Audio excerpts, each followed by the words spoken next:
Hey, strangers. I could not come up with a descriptive term for you. No adjectives for me? No adjectives today. No alliteration? No. What's up, slippery strangers? I think you've used that one. Okay. I'm going to have to start looking old this up news. before I come here.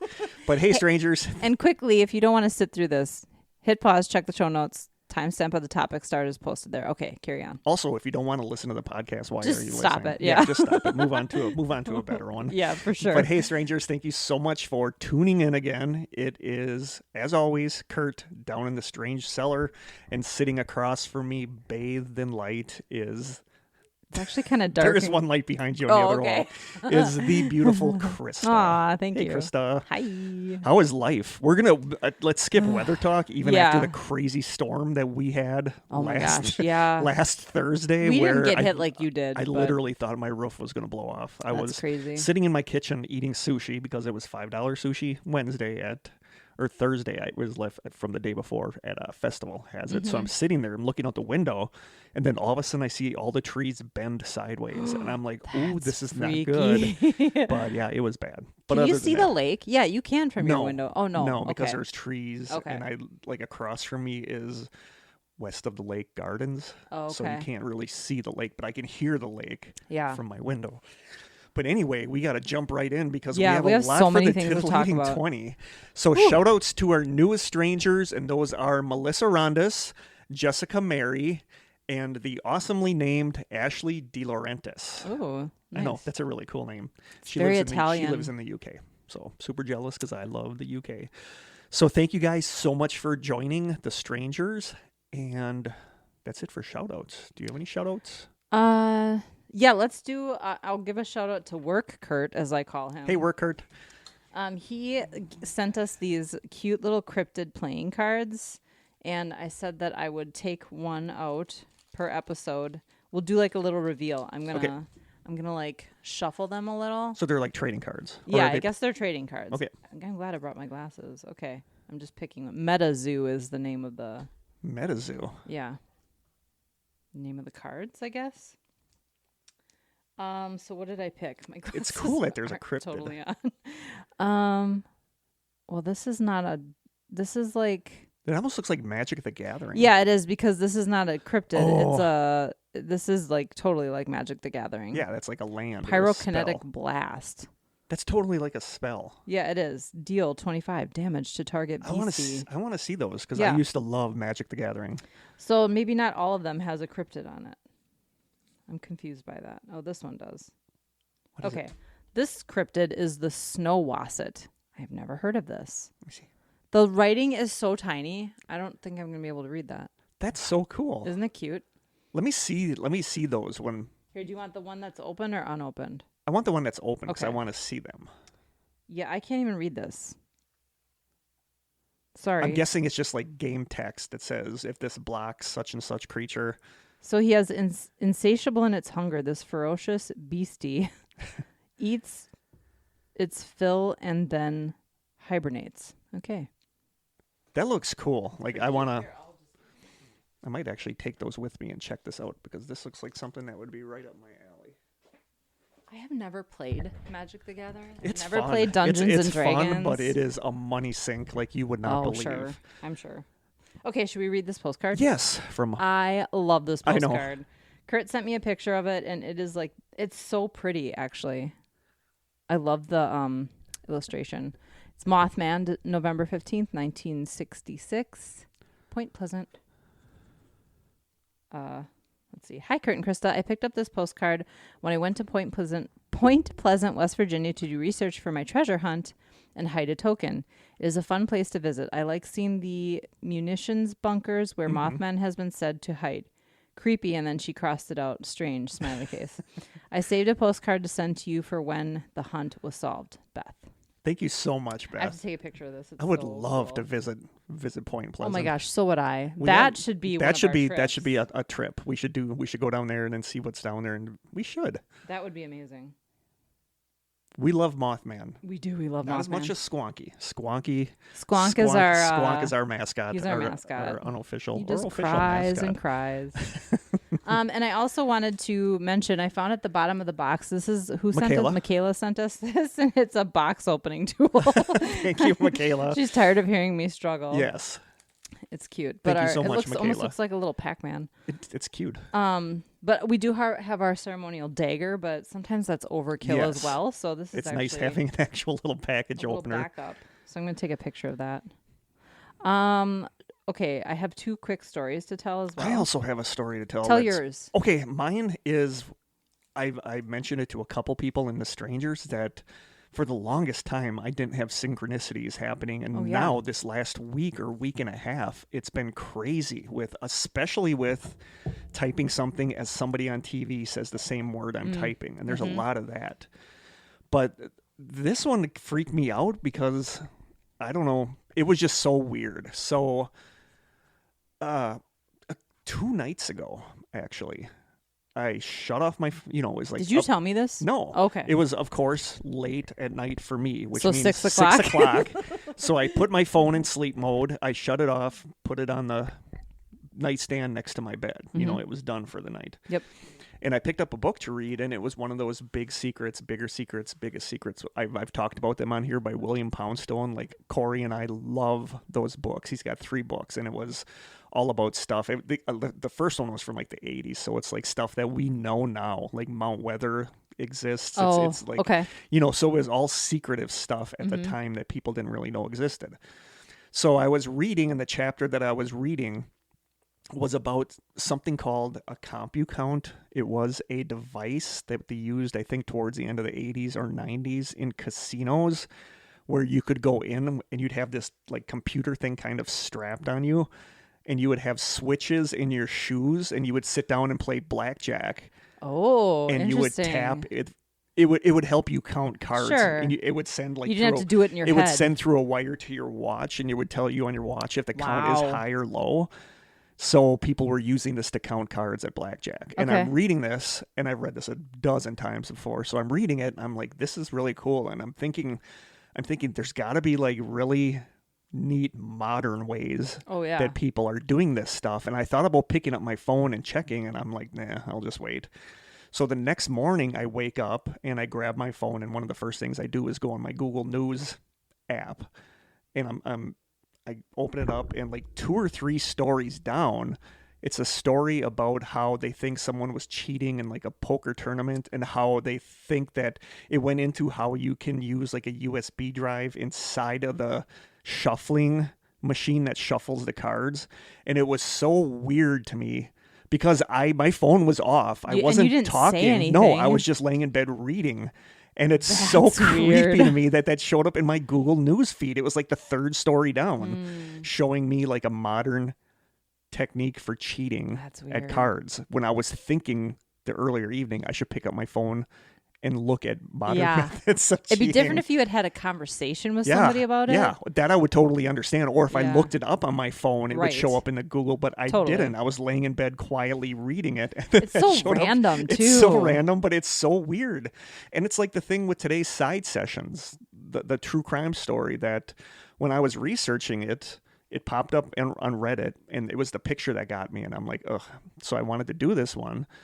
And the latest article I found in my research was 2020. So I got it done, and the next day was when it showed up in my Google News feed that Rolling Stone just came out with a huge article about it. And then all of a sudden it started popping up on Reddit because people saw this article.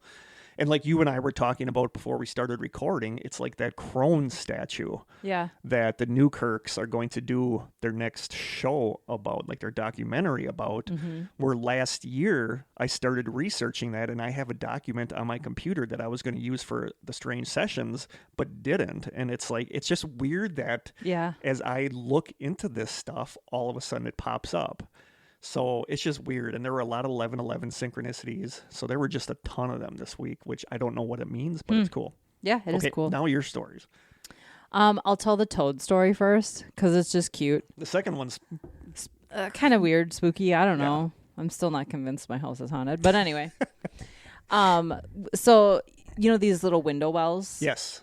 So there's one at the bottom of the back stairs. Oh, you can actually see. I can see it from here. There's like plants growing in it. We normally keep them. Well, those are pretty dirty. But anyway, there are toads that have taken up residence in that particular window well That's like their home. over the last few years. Yeah. And it was just like sand at first. Now there's like leaves and plants growing in there. And yesterday I was just thinking to myself, it's so hot back here and it's so dry in there. I should put a dish of water in there. Like, I wonder what they would do. And Jim's like, they're not going to do anything with that. They're toads. And I was like, what does that have anything to do with it? I put a dish of water in there. And when I went to bed last night, I looked out and one of the little toads was sitting in the dish of water. It was so satisfying that the toad used my dish of water. It's like a little swimming pool for them. Totally. They need a little water Yesterday source was in warm there. and humid. Yeah. So I've named it Toadtopia because it's like their own little utopia. I like Toadtopia. I'm like, what else can I put in there for them? I love it so much. Put like a little cat toy that they can Play around with. Okay, now on to the one that's actually relevant to this podcast. So the other night, I don't remember what night it was now. I was lying in bed. I had just crawled into bed. I was done reading. I shut the light off. I had just laid down. Jim was not in the room. He was across the hall watching TV. I had the door closed. I have a white noise machine going, okay? So I can't hear him at all. And I'm laying there, and all of a sudden I hear... And I was like, what the... Like, I laid there for a second, like, is Lucy outside the door? Because she will lay outside the door with her nose right up against the crack. Yeah. And she'll, like, even sniff under the door to see if she can smell you. She was in the living room. Like, you know how far the living room is from our bedroom? I laid there for the longest time. I was so convinced there was someone in the bedroom. I got up, turned on the light, and looked under the bed. You were super creeped out. I thought, did somebody, because we have a security system, but if it's the weekend and we're just running to the store, I don't set it. Yeah. I only set it if we're going to be gone for hours. And I thought, did somebody come into the house? There's nothing while creepier we were than gone? like that moment of looking under the bed and imagining somebody looking. Thank back God Jim at was you. right across the hall, because if I found somebody under the bed, that would have been terrifying. Of course, there was nobody under the bed. That's just so weird. So I don't know what that was. Considering that stuff's kind of been happening a little bit here and there. I don't know. It was a moment of like my heart was pounding. Like, what was that? And it was so distinct. Yeah. So anyway, that happened. That's so weird. Would now be an appropriate time to insert that clip? Yeah, because it's a weird clip. Like, I did not think that was going to show up. No, neither did I. But last episode where I was like, what was that? And I thought I heard a cat meow. Yeah. I did not think it was going to show up in the audio, but it did show up in the audio. Yeah, and a couple listeners went back and listened to it. Yeah, and they can hear it. Yeah. Yeah, because I posted on the Facebook page, hey, did anybody actually catch that little sound? And then a bunch of people were like, oh, I'm going to go back and listen. So it's really hard to hear. Yeah. I would suggest putting headphones on if you want to hear it. I mean, I can hear it without the headphones, but you can hear it much better with. Yeah. So I'm going to insert the audio here. It's so weird. Really came through on this one. Thank you. What was that? Me? Okay, so I don't know if you caught that, but it's right as and after Kurt says the word through. Yeah, you so can he's hear it saying in the background it came of me through, saying through. And then you hear this weird high-pitched noise. So I will play it again. Really came through on this one. Thank you. What was that? Me? So do you think I should try actually just cutting that little sound? No, because I think you kind of need our talking the voices there. around it. But I hear it. I mean, it sounds to me like a meow, like a cat meowing. But other people said it sounded like a electronic noise of some kind. Like a high pitch. Yeah. But there's nothing down here to explain that. And we've never heard that before. No. Of all the time we spent down here, we've never heard that before. And Jim wasn't here, was he? Jim was not here. He was out of town. Yeah, so that's just weird. I don't have a cat. No, it's just weird. Yeah, it is weird. I mean, I occasionally will see birds hopping around outside those window wells behind you, but I've never heard. Could it have been a neighbor running something like a saw? No. Yeah. I don't know. It was just weird. The furnace or the air conditioner was not running at the time. It was totally quiet down here. Well, that's the only reason you heard it, probably. Yeah, it was just weird that other stuff had been kind of happening here. Right. You know, so she doesn't think the place is haunted, but it is. Trust me. Is last time when I came down and like the power stuff was all on the floor? Yeah. Yeah. Yeah. So stuff's been happening here, but. Yeah, I can say when I came down to do laundry later that day, and again, I was home alone, I was a little apprehensive. I kept like looking behind me because the washer and dryer are just in the next room. And I kept kind of like glancing behind me. Like it was really I should leave some kind of I don't like that feeling. Oh my God. Thing in here that it'll play like whispering sounds when you come downstairs. You're so mean. I would not do that to you. I know. I really wouldn't. It's not a good feeling though to like be in your own home and be a little bit nervous. Like Yeah. I don't like that feeling at all. Yeah. We are semi looking for a house, so I want an old home though. So my luck, I'll buy some haunted house. Some super haunted house. Right. Stuff happening like my old apartment. We were looking at a house in Cleveland, or not Cleveland, but in that area. So it'd be a lot closer for you. But we'll see what we find. Cleveland's nice. Like I like Yeah, Cleveland. it's a cute little hamlet. I want an old farmhouse or something with. Do some we have acreage. anything else?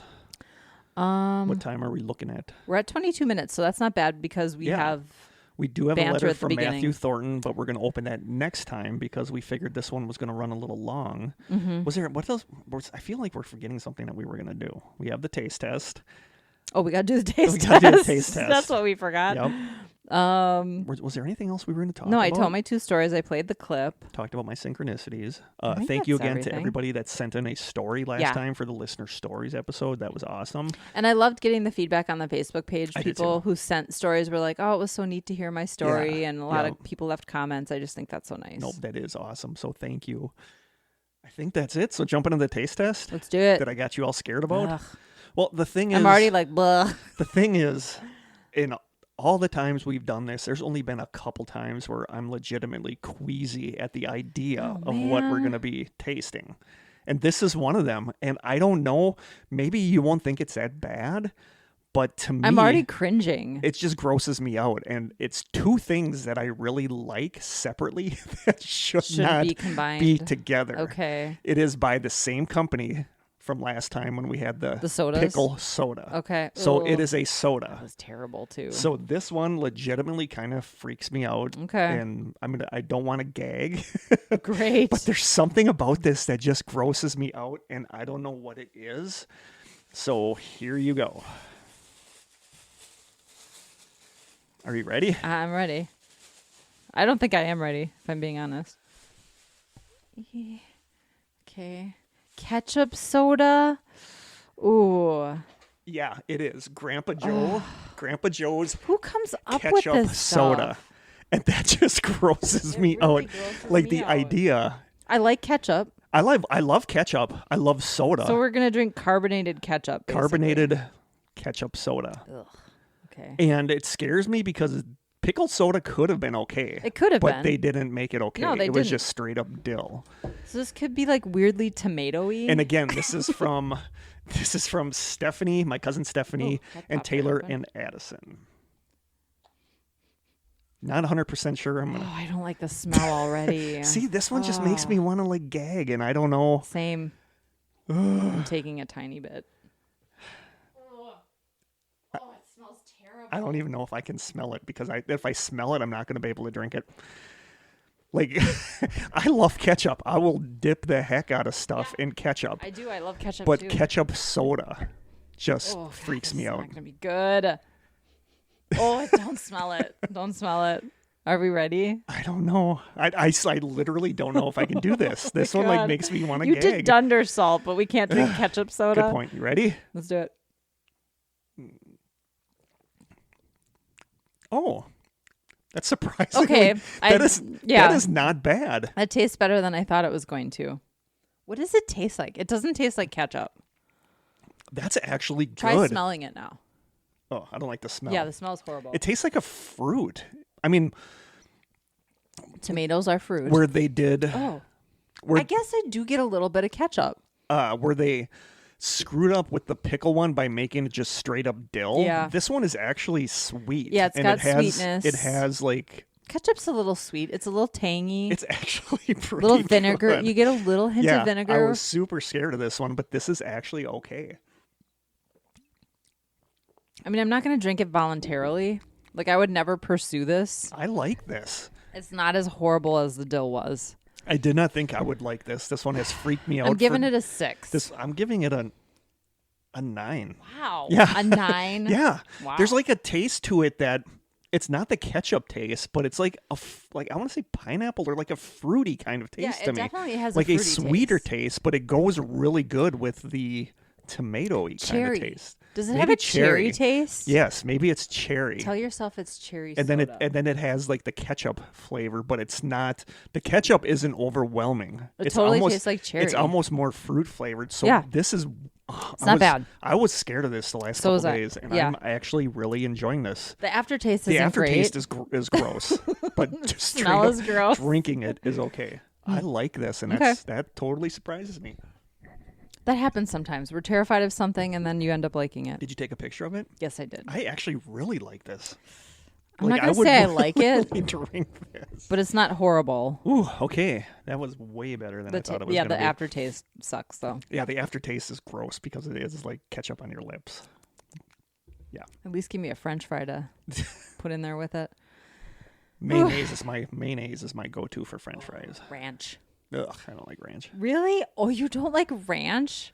I feel like So- it's a Midwestern I requirement. just don't. To like I mean, ranch. I'll have ranch You with put it some on stuff. pizza? No, Oh, it's so good. no. I love ranch. I'm not a pizza crust dipper. Like if you need to I will dip put your- it on the whole piece of pizza. No.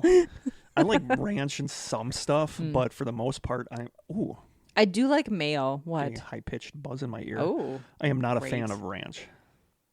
Yeah, I am not I feel like a high pitched buzzing is a sign of something weird.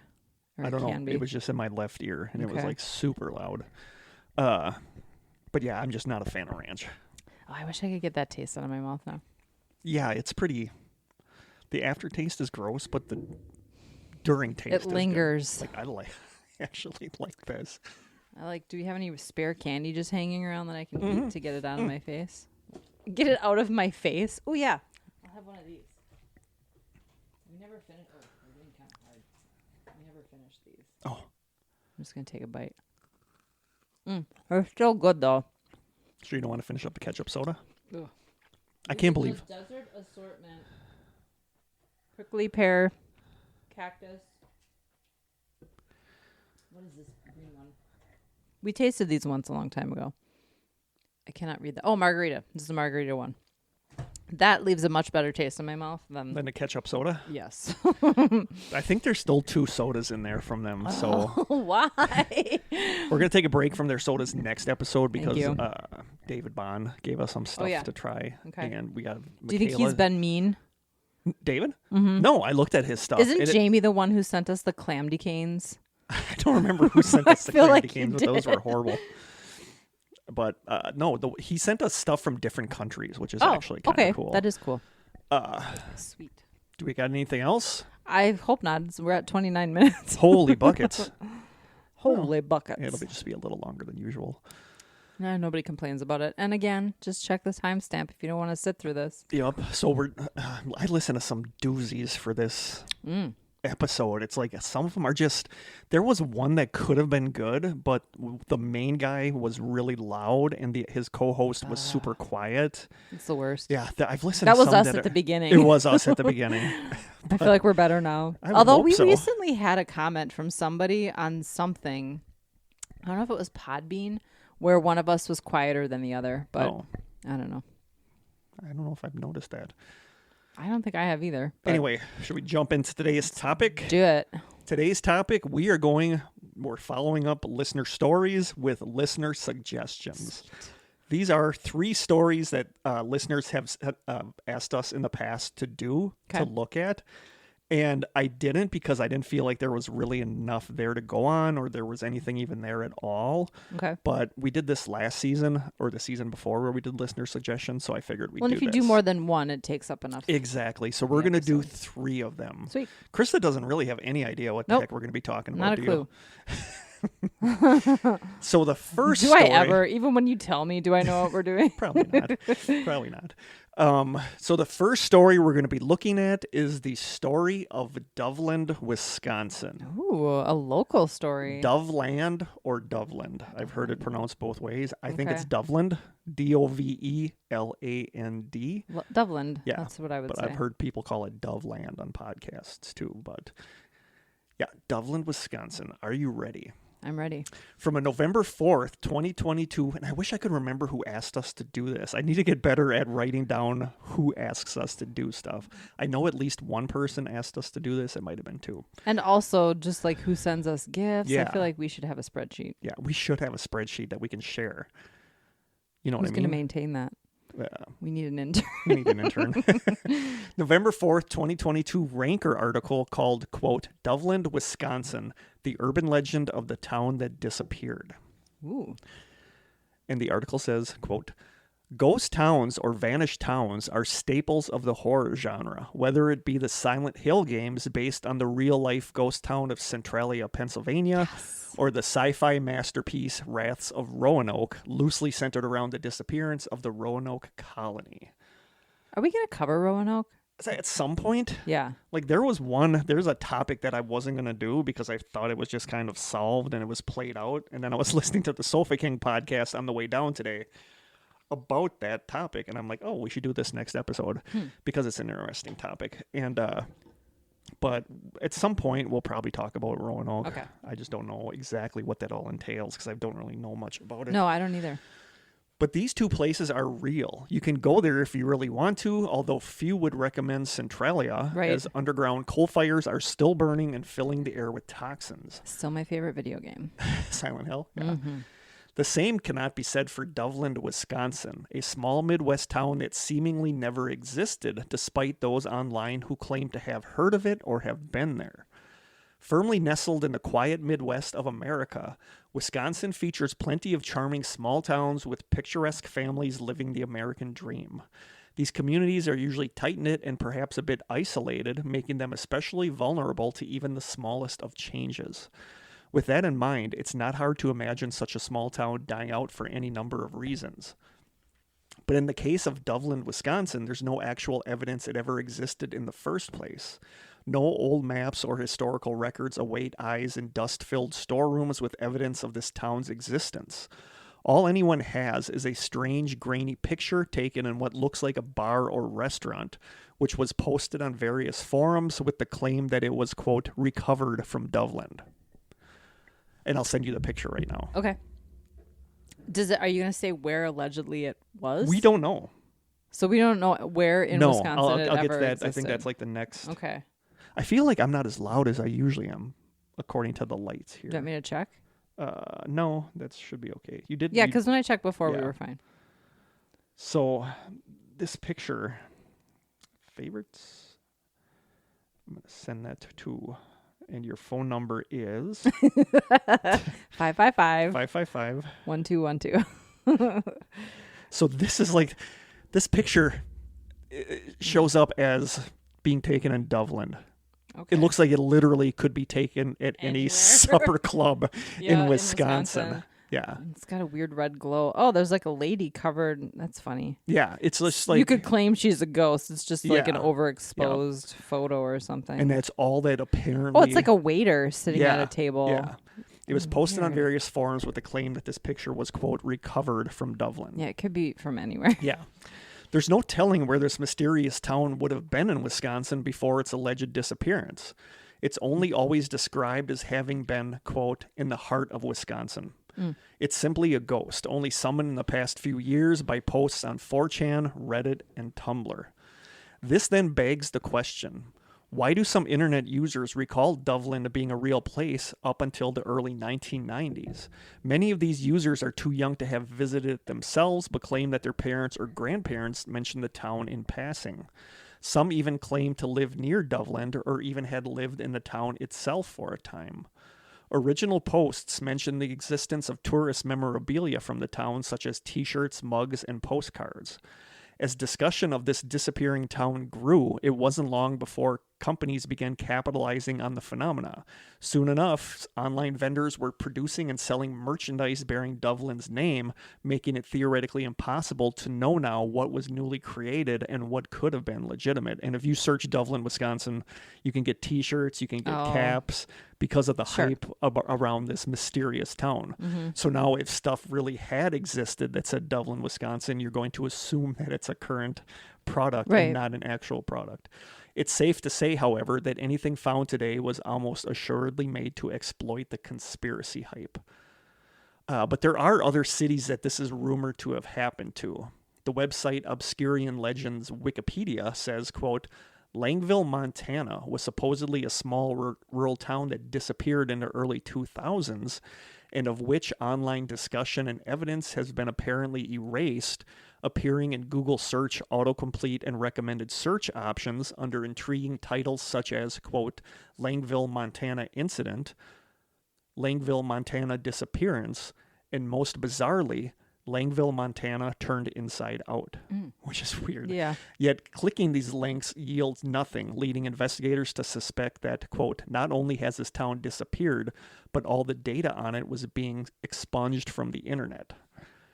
The story has become such an internet legend that it was later referenced in a recent Ghostbusters sequel, which I didn't see the sequel, so I don't know. While it remains likely that a kind of publicity campaign was involved in the suggested searches, some locals have claimed that the rumors of a vanished town in Montana are long-standing, while others claim to remember Langeville, though only vaguely, as if, quote, on the periphery of known memory. In fact, shortly after the Ghostbusters movie released, several reviews from Montana locals noted the review to the town referencing it as a real place, whether ironically or whether or not they believe that it had actually existed. Mm-hmm. And somebody on Reddit writes, quote, okay, my dad is a big Wisconsinite and has been almost everywhere in the state due to either athletics or just traveling. We no longer live in Wisconsin, but after hearing about Doveland, I immediately asked my dad, hey, where is it? My dad responded with, quote, oh, I've driven through there on my way to Appleton. So that's kind of by me. He didn't mention, but where was he coming from? He didn't mention where he was coming from, but I said, quote, it doesn't exist. And his response was complete denial, and he swore that he had been there before. Is this like a Mandela effect? Well, we're going to get to that in theories. Okay. In my mind, it made the theory much more interesting when my dad said that he knew it existed. Somebody else on Reddit wrote, quote, I had family who lived there, and I miss them every day. Somebody responded, they lived in Doveland. Are they still in Wisconsin? And then the original poster said, no, they vanished without a trace, Mandela effect style. Immediate family remembers them, but any contact information or evidence we had that they existed is gone. Weird. So that's weird. I feel like that could be an episode. And somebody on 4chan wrote, quote, I grew up around Rhinelander, and I distinctly remember my dad wearing a t-shirt from a bar that said, quote, Barron's Pub, Doveland, Wisconsin, many times when I was a kid. So it's... I don't know. I'd like to see pictures of that. So we get to theories. Two big theories, of course. First theory, the town exists or did exist. Mm-hmm. And a sub-theory for that, and this showed up in a lot of stuff that I looked at, was damming. Like, several towns in Wisconsin have been wiped out by damming, though they were decades ago when the public works were damming up rivers and the resulting reservoir flooded a town or two and closed the town down. Sure. And it's happened a lot in Wisconsin where a small town can get wiped out by damming, but then there's still always a trace, like records of the town, which Doveland does not apparently have. Another sub-theory under that one is a failing economy. A lot of towns close down and people move away. But again, why are there no records of this town ever existing? Do towns occasionally, when that happens, just get absorbed into a larger nearby? Possibly, but then there's still like there's still records. Yeah. Like there's meticulous records of small towns around here because I've looked up stuff, you know. So if this town existed, there should be some kind of records going back, you know. So a third sub-theory under the fact that the town existed, and this one is weird, and I never knew this one, and this one could almost be a topic all its own, is something called Project Sanguine. Sanguine. And somebody on Reddit writes, Doveland was very real. My father used to mention it occasionally before he died, and the only reason I remember it is because I found it ironic that a town named Doveland was populated by almost exclusively military personnel and their families. I will dig around for a shirt when back home next September. So it has to be near a military base. Yeah. If I remember correctly, I heard the town was built as part of Project Sanguine in the mid to late 60s. Maybe everyone left when the project was canceled, but I thought something went very wrong. You can only dig up that much turf for so long before you're bound to have problems. And this is about Project Sanguine. This comes from the website Ghost in My Machine, which I go to a lot because it's a great website. So on her website, she writes, quote, Project Sanguine was first proposed in 1968. The idea was to bury a gigantic grid of cables under roughly 41% of the state of Wisconsin. That's like almost half. Yeah. in order to turn its bedrock into the world's largest radio antenna. Yeah, That's like creepy, nothing actually. good. Nothing No. good is going to come out of that. Uh-uh. The cables would, with the aid of 100 underground power plants, generate extremely low frequency, or ELF waves, with the end result being a system capable of surviving a nuclear attack that could send messages and orders, although not receive them, to nuclear submarines anywhere in the world. But there was a problem: money. The project would have been enormously expensive to build, so it was shelved. What was concocted instead was Project ELF, or ELF, so named for the variety of waves it was meant to transmit communications over. Constructed in 1969, with testing beginning in 1982, Project ELF encompassed 2 transmitters, one at Clam Lake in Wisconsin and one at Republic in the Upper Peninsula of Michigan, which could operate together as one large antenna or independently as 2 smaller ones. Unlike the plans for Project Sanguine, Project ELF's cables were strung above ground. As such, the system wasn't built to survive nuclear attacks. It operated between 1989 and 2004 when, due to factors ranging from constant complaints from residents to the limitations of ELF as a communication method, the project ended up being shut down. So how does Doveland, Wisconsin fit in with this project? In a few ways, although it's worth noting that the potential connections weren't introduced into the story until the story had already been circulating for a bit. The quotes collected by obscure and legend suggest that the town was flooded, either accidentally or on purpose, during the construction of Project Sanguine. Of course, there's a problem with that idea. The project never progressed to the construction stage. It was killed off before anything even remotely close to breaking ground could happen. There was no digging, and therefore there is no way the town could have been flooded by the act of digging. And Project ELF wasn't underground at all, so the story doesn't line up with the facts there either. Indeed, upon closer examination, there are a number of holes in the story. Some of them may be documentation errors, while others may just be pure fabrication. Either way, it's when you start to look at it a little closer that it all starts to fall apart. So, although the whole idea of Project Sanguine is like crazy interesting, like half of the state would have had cables underneath it sending out these frequencies, Right. which would not have been good. No. You know, I feel like we'd know if that actually happened. that would have been horrible. Right. But it didn't happen. It didn't happen to the point where they broke ground and anything flooded. Mm-hmm.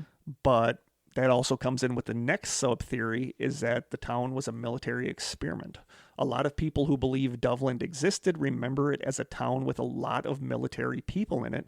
So it's possible that they were there to do a top-secret experiment and the town disappeared because of either disastrous results or because the experiment was successfully completed. So that's the thing, is a lot of people that do remember Doveland remember there being a lot of military people there. Do you think it's possible that there was another town with a really similar name? We're going to get to that. Did exist? Yeah, Okay. We're going to get to that. Yeah, I'm actually going to mention that right now. Another sub-theory that actually has sub-theories underneath it is Sub-theories? something paranormal. Oh. So sub-theory under that is that it was a real vanishing town. From the Ranker article, it said, quote, "What anyone could write off as a potential myth, alternate reality game, or a simple case of people mistaking Doveland for Delavan, which is an actual Wisconsin town." And I know where that is. Yeah. This was all soon forgotten when internet users noticed an odd set of Google search results. For the curious sleuths researching Doveland, 2 local news articles began constantly popping up despite neither of them mentioning Doveland by name. Both articles are about missing people. One is titled, quote, "More than 1,000 Wisconsinites reported as missing," and the other article is called, quote, "Who Are They? Wisconsin's Missing Children." Considering online claims that the town supposedly disappeared, these articles about missing people did nothing to quell people's conspiracies and speculation. However, with the booming of the Doveland story, these articles no longer show up as the first suggested links. So it's weird that people that, even though Doveland's not mentioned anywhere in the article, when you search Doveland, it brought up this article about missing people Yeah, that is odd. and missing children. So that's weird. Very weird. Sub-theory 2 under the sub-theory paranormal stuff is hyperstition, which we also talk about as tulpa. That's a self-fulfilling prophecy that comes true through its belief and spread. We've talked about Slender Man, that some people Right. believe that it started out as an internet creepypasta, but Right. because so many people Believed read it. it and believed in it or mulled it over, that it actually willed it Manifested into it, actual physical reality. Mm-hmm. So some people believe that's what this is. The more people believe in something, the more it's possible to bring it into existence. And this would this would almost be a Such an odd reverse. thought. This would almost be a reverse hyperstition, which is causing something to exist in the past because we believe in it in the present. So that's weird. That's a mind bender. That is a mind bender. The second Theory. The second sub theory under paranormal is what you mentioned earlier. Mistaken identity. No, Oh. starts with an M. Mandela effect. Mandela effect. Reddit user says, quote, incidentally enough, another town, Langeville, Montana, is part of the vanishing town phenomena. Several people from Montana recall outright or vaguely that the town vanished sometime during the beginning of the millennium. Langeville has been dubbed, quote, the town the internet wants you to forget. At some point in the past 10 to 20 years, searches for the town began yielding nothing, and that's where the mystery began. I believe that both Langeville and Doveland really did exist and are part of the Mandela effect quantum occurrence. Perhaps, I'll personally say, from one of the newly converged time streams. This would prove that we're dealing with a far more complex phenomena that stretches the multiverse. What is also interesting is that both have been pinpointed to disappear in the 90s or early 2000s period, which many people hypothesize is possibly ground zero for the Mandela effect, which is weird because that is when the Mandela effect is believed to have started happening. Right. As well as other quantum occurrences. Lastly, what makes the disappearing town phenomenon so interesting is that many people, myself included, have noticed that Earth has shrunk tremendously and is continuing to shrink. So towns now noticeably disappearing is not surprising. And that's weird. Very weird. I didn't know that the Earth was shrinking. Neither did I. But it sounds like what he's saying is that as the Earth is shrinking, towns are popping out of existence because there's not enough room for them. So, I don't know about that one. Yeah. And the last theory underneath the paranormal stuff is basically the opposite of the Mandela effect. Somebody on Reddit said, quote, Doveland exists in a parallel universe that is slowly merging with ours. As it keeps merging, more evidence of Doveland's existence is appearing until the town eventually will materialize itself. That's a cool idea. That is a cool idea. But yeah, that's some of the stuff about Doveland did exist. And theory number 2, the town never existed. And I don't really know what to say for this one. It was just kind of a creepypasta that everybody played into. Like Sure. 4chan, Reddit, those are all great, but they're not known for being like bastions of factual information. Yeah, don't do your research. Yeah. Don't base it solely on what you find on Reddit. No, and that's the thing, is that it's like cool to play into it and say, oh, I remember my family going there. Yeah. So My if grandma lived somebody like had a legit picture of like that Barron's Pub, Doveland, Wisconsin, and you could see that it was like a genuine vintage shirt, that would be one thing. Yeah. But for now, it's all just stories on these forums. Right. Something Awful forum, 4chan, Reddit, where it's just people trying to create a creepypasta. Yeah. That's what it is. Mm-hmm.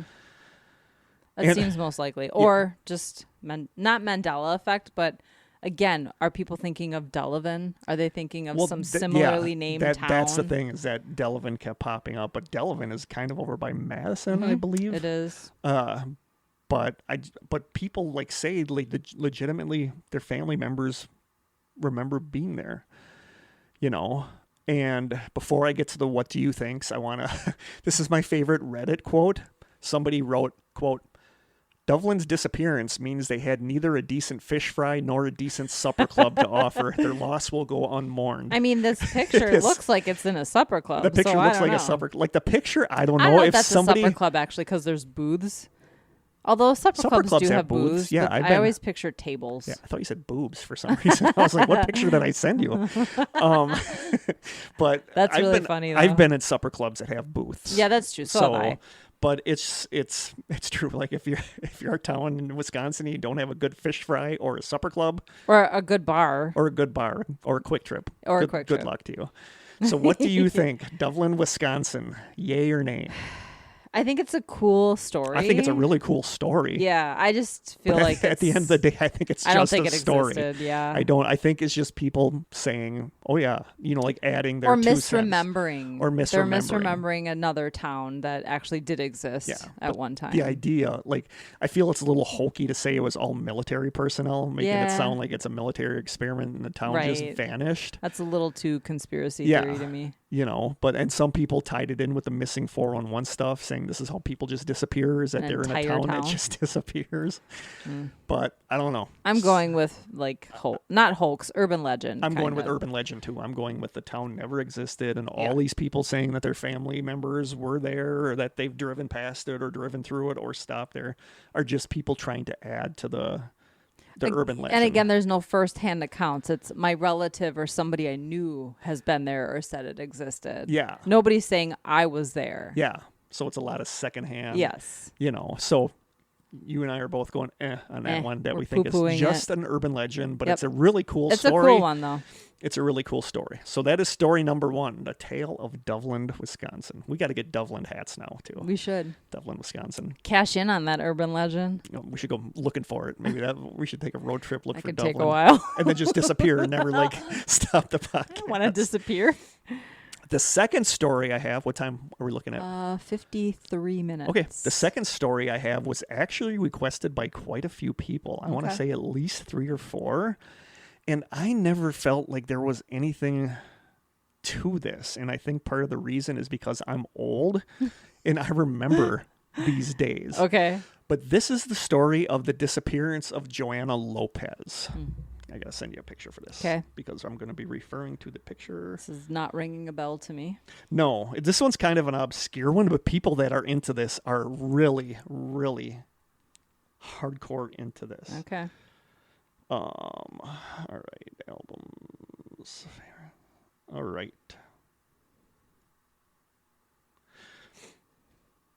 Okay, so. Oh.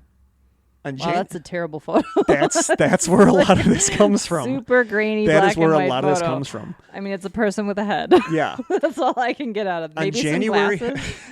On January 14th, 1989, on the NBC television affiliate WMAQ in Chicago, right after the channel signed off for the evening, a missing persons poster was shown on the screen for the rest of the evening and morning until the channel signed on again. Yeah, remember those days when that's the all thing. broadcasting would stop? The image, but it was weird that I don't remember any of them having the image on all night. It usually went from missing person stuff to static. Yeah, you're right. They'd play the national anthem. Like in the movie Poltergeist. The image shown on the missing persons poster was that of a person with the name Joanna Lopez. The quality of the image is so low that it's difficult to make out the face or pretty much any of the details of Joanna Lopez's appearance. Like you said, along with the image of Joanna Lopez, there was a white ribbon design on the left-hand side of the screen with the word missing. The text, quote, call 312-744-5594, was right underneath Joanna's name. There were no other details about her disappearance or important information like her age or height. There was no audio accompanying the missing child poster other than the usual creepy analog television electronic hum. Reportedly, the WMAQ channel also showed the same image after signing off 2 years later in 1991 when it was shown, perhaps accidentally, for about 10 seconds before switching to color bars and a tone. The quality of the image in the second version was slightly higher than the 1989 version, even though it's still the same image. So there's 2 groups that are into this. The one group is people trying to figure out who this girl is and what happened to her. Mm-hmm. And the other group is people that are convinced there's something sinister or weird about it. It's not what it seems kind of thing. Okay. Yeah. People have scoured through the NAMUS, N-A-M-U-S, NCMEC, and the Charlie Project websites and found no recorded appearance of the name Joanna Lopez in their databases. People have Googled Joanna Lopez missing 1989, and no news articles or newspaper articles showed up with any details surrounding a disappearance. The missing persons poster. Sorry. This missing person poster after sign-off might be one of the most mysterious potential missing persons cases on the internet due to the sheer lack of any information relating to the individual's disappearance and the organization or government agency that created the poster and decided to show it in a television station's sign-off of all places to help spread the word about a missing person. A time when nobody's watching TV. So they can potentially be found. In this case, it's the lack of any sort of information that makes it a mystery. And again, there's almost two groups who are into this case. One group believing that it's something creepy or nefarious, and one group who are into it because of the true crime aspect and the lack of any details about this missing girl. A person on unexplainedmysteries.com writes, quote, "The phone number is actually one of the very, very few clues. It rings up a division of the Chicago Police Department which specifically handles missing juveniles. So at the very least, we know she is a minor. To this day, no friends or relatives of Joanna have ever been found, and there has not been a single trace of Joanna herself. This is a mystery within a mystery within a mystery.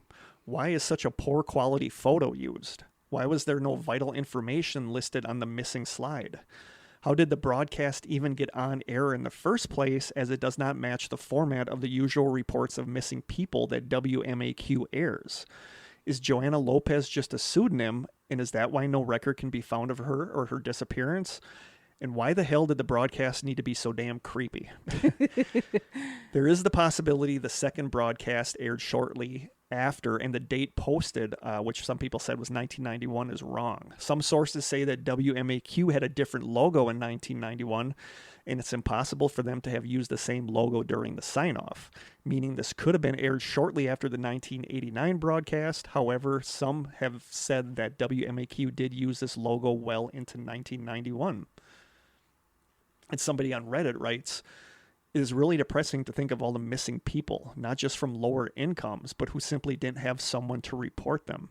It's heartbreaking when we only know a woman is missing because her pimp actually went to the cops to report her in some cases. But for this one, how did a family convince a local news station to accidentally creep out its viewers by showing her photo all night while they were otherwise off the air? And it's not something they seemed in the habit of doing, as it appears they only did it for her. So did someone at the station possibly know her? Did the family have enough money to do this? Were the police testing a new method? And given that she has had this kind of attention, why in the world is there no write-up about her? Even a newspaper article mentioning the weirdness of showing her poster. No trace of her." You need some more ketchup soda? I might actually need a little swig of ketchup. Swig of ketchup. That's refreshing. No trace of her. No databases list her as missing or deceased. And there doesn't even seem to be enough to really create a missing file outside of her name, a really terrible photo, and that she went missing probably in the late 80s. Yeah, there's quite literally nothing about that photo No, that would help it's you like a identify horrible a person. photo. Yeah. It's like a horrible photo. You can tell it's a human. That's about it. That's all you can tell. And somebody else says, "I submitted a Freedom of Information Act to the Chicago Police Department, so hopefully they give us more information about the circumstances of Joanna Lopez's disappearance." And then they write, "I got a reply from the CPD, Chicago Police Department, stating that there are no positive results for a person named Joanna Lopez in their databases for the years 1988 to 1991. So the Freedom of Information request I made was unsuccessful in discovering more details surrounding her disappearance." And then somebody else writes, "I watched the YouTube video linked by the OP, original poster. A few people commented on the video saying they remember the station doing this for other missing people as well. One person mentioned how terrifying it was to flip through the channels at 4 o'clock a.m., had being only 8 years old, and to see a picture like that." And it's a weird picture. Like, it's hard to see, but it looks like she's wearing, like, super big glasses like yep. in the 80s. Because there's like a glare almost. People said it made it look like she had huge bug eyes. Like alien. She looks like an alien. There's been a lot of talk, people trying to figure out what the object is behind her. Oh, man, now I gotta look at it again. In the picture, like, people think it's a lamp. And it's like you literally could not have done a worse picture than that. It looks like a window, like a door with two windows to me. Yeah, and I don't know if I get into it in here, but people that get into this, really get into this, and somebody has pictures from outside the building they think that this picture was taken in Chicago. Theories. One theory is that It was a broadcast intrusion or a prank. Broadcast intrusion is when somebody breaks into a TV signal. That was actually Max Headroom? That was actually going to be today's. That was Oh, actually going to really? be today's side session until I went with this other story. Okay. I already started working on the broadcast intrusion one because there's been some fascinating ones. So some people think it was a broadcast intrusion or a prank. Somebody on Reddit writes, quote, "The prank excuse especially bothers me because if you look at about every classic broadcast intrusion, prank, or hoax from the time, they're significantly more obvious and less subtle than simply inserting a slight odd missing persons card would be. If someone had the opportunity to covertly slip anything out to the masses, I don't see why they'd waste their time testing the waters with such a quiet, almost innocuous bit rather than going all out and making their intent clear to the audience." And it's not a broadcast intrusion. Broadcast intrusions usually get shut off as soon as somebody realizes. Right. Somebody's gotta be monitoring it. Chicago, the station was shut down for the night, but there were people there in case something happened. So if it would have been a broadcast intrusion, they would have flipped a switch and stopped it. And it wasn't a prank. Theory number 2 is that it was the test of a new system. Somebody on Reddit writes, "Could this have been a test from the TV station? If so, who were the staff there during 1989 to 1991? Considering the strange lack of information regarding her, such as age, date of birth, weight, height, where she was last seen, and the odd time slot, what if it was just a mock-up for the TV station to test out? Perhaps they could have used someone on staff or their family as a model. I know some people have speculated this being a prank given the eerie and unclear nature of it all, but I feel like that would land them in too much trouble. Something like a test run would make more sense in my opinion, especially since it seems like it wasn't supposed to be broadcast for long in the second recording, almost as if it were accidentally shown instead of the test pattern." Somebody else on Reddit writes, quote, "It was most likely not an accident. I've worked in broadcast TV before local news affiliates. You can't just accidentally put a picture up like that without already having it in the control room loaded and ready to go. Most likely, Joanna Lopez was a runaway, and the family or people who submitted the missing to WMAQ never followed up, so her slides stayed in the rotation of other people until they discontinued showing missing people on WMAQ. The reason it cut short in 1991 is because that's how the broadcast changed. It used to just be a single slide for a bit and then a network crawl or just color bars after an hour or so until it signed on in the morning. In 1991, it was slide, then color bars until the morning. No network crawl. Somebody else writes, "Your explanation makes sense apart from the fact that it doesn't explain why the national anthem footage wasn't allowed to finish before they showed the slide. Why would this slide appear so abruptly? Surely so it interrupted the national anthem? I don't know if it did or not, but we'll get to some more stuff. Surely they'd have the lineup organized and the slide ready to go after the anthem was done playing." And then the person replied, "It was just faded a second or two too early in the control room. There are 2 separate tapes, the national anthem tape and then the Joanna Lopez tape that's part of the rotation of other missing people slides. When the national anthem ended, the person controlling the overnight simply just transitioned into the missing people's rotation tape a bit early. That's why it looked so abrupt. It was not automated at the time." And theory number 3, she's a legit missing person. But then it's like, why is there no trace of her? Was her name misspelled? Did she go underneath a different name? Did she go under a different name? Many people have pointed out the possibility that it's easy to misspell Joanne. There's a lot of different ways you can spell the name Joanne. I feel that might be something to keep in mind while scouring databases and reports. Another person mentioned their legal name accidentally crops up a lot despite having changed their name a long time ago. I don't know how well databases keep track of legal names and name changes, but I wouldn't be surprised if a lack of results under Joanna Lopez was due to her legal name being entirely different.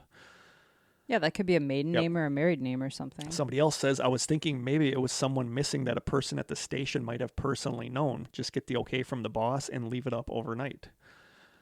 And somebody else writes, "I haven't seen this mentioned anywhere else yet, but out of curiosity, I checked what Google Trends had to show on searches for Joanna Lopez. January 2004 is the furthest back their data appears to go, but interestingly, you can narrow the searches down to Chicago specifically. Doing that shows the height of the search term's popularity in that location was actually all the way back in April 2004. Maybe this is a fluke or error in the data, but I'm not aware of such a thing. If you look at other states that search that term too, like California or Texas, there is no corresponding spike around that same time. So perhaps this might be a potential lead worth exploring to know what led to searches for Joanna Lopez hitting their all-time high in Chicago in April 2004. Maybe there was a local news story or something that renewed interest in her disappearance. So that's one of the theories, is that she just really was a legitimate missing person. Mm-hmm. And theory number 4 is weirdness. People just saying paranormal or nefarious weirdness. Somebody says, like why? maybe it was a code for something, Yeah, communication well, of some kind. yeah. Somebody Okay. actually says, well, somebody writes, why use such a horrible photo? A lot of people say they are creeped out by the photo and that it appears almost alien-esque. I think it's the big glasses. It's just, like I said, you could not get a worse photo of somebody terrible. to try to identify them. And on Reddit, and this, I actually thought of this before I even read this on Reddit. Somebody on Reddit writes, quote, has anyone seen or read Stephen King's Hearts in Atlantis? This reminds me of the missing pet posters that were used as communication. And they were like that's how the bad guys used missing pet posters, that they were looking for someone, and somebody said that this kind of reminded them of that. But it turns out that there is proof that she probably was a legit missing person. 1 year ago, another WMAQ end-of-day transmission was found, and this one had a different missing person photo for a young girl named Trisha Collette with the same phone number to call, and once again, this image stayed on all night. So it 1 year wasn't, ago? It was 1 year ago that it was posted by WMAQ. Like they have, I think their YouTube Right, but is so called. like last year, this channel? That's when it was found. Oh, gotcha. But it's from around the same time Okay. as Joanna's disappearance. But somebody found it. Like somebody had old videotapes of them taping stuff or And whatever. she was somehow they legitimately got missing? it. Who? This second person? Yes. Ah. It was a girl named Trisha Kellett. It had the same phone number to call, and the image once again stayed on all night. And that was one of the things people said was creepy about it, was that it stayed on all night because they didn't do that, and then it turns out they did. So somebody on Reddit said this confirms that Joanna Lopez was definitely a real person and that this was not a test. But the story of Trisha Kellett, that's the second girl that showed up. Trisha's parents were divorced, and she lived with her mother and stepfather at the time of her disappearance, but she still saw her real father on a regular basis. She was well known in her neighborhood and was an involved member of her local church. Trisha was last seen outside her uptown apartment in Chicago, Illinois on May 7th, 1982. She was waiting for her father to pick her up for the weekend and decided to play outside with friends in the meantime. She was playing with puppies across the street from her home when she was seen getting into a blue four-door 1979 Dodge or Pontiac with 1 or 2 men already inside. The car had a damaged front passenger door and a license plate beginning with the letters Q and R. She hasn't been seen or heard from since. It became apparent that Trisha was missing around 4 o'clock p.m. when her father arrived and her family began searching for her. Trisha's mother repeatedly called the police, but they did not arrive until 10 o'clock p.m. That's horrible. Yeah.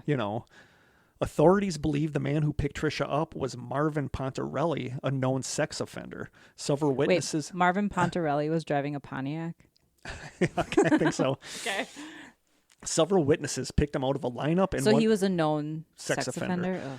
One witness saw him entering the Malden Arms Hotel with Trisha and another man. Oh, boy. When questioned, he failed a polygraph test. It was also discovered that Pontarelli had been sexually abusing 3 of Trisha's friends who were between the ages of 11 and 12 at the time and God. providing them with drugs and alcohol. His apartment was searched as a result, and child pornography was found inside.